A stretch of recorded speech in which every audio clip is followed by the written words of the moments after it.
Buba. Mala, lafiya? Za a daina haska ka a cikin shirin dadin kowa.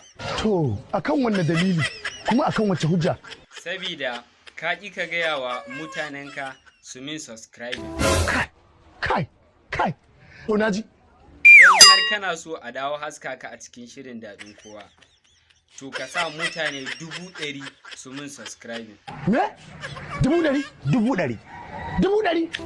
Ko ka sa mutane 100,000 su min subscribe ko kuma ka biya ni kuɗi naira 100,000. Barawo ne ni?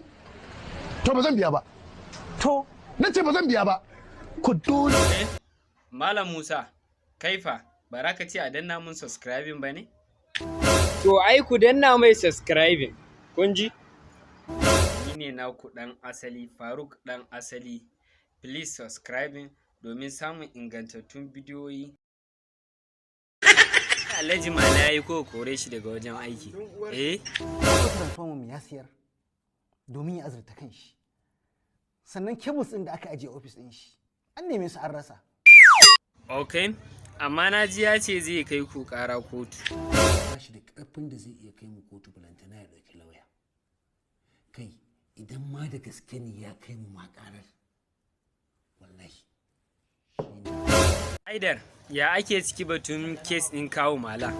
Kes ɗin kawo Mala akwai abubuwan da suka danganci tauyakin ɗan adam da kuma tsantsagwaron zalunci. Aibi, wai haka ne?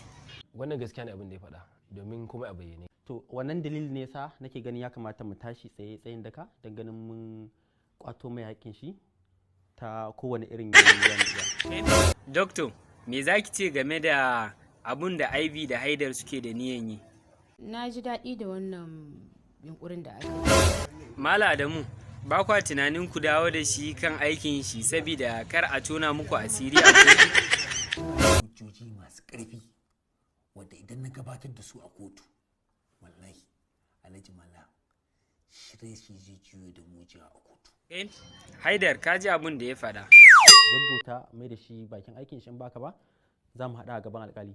Aibi, tashi mu tafi. Wafar sulu a buɗe take daga nan zuwa sati ɗaya. Saboda haka ya rage naku.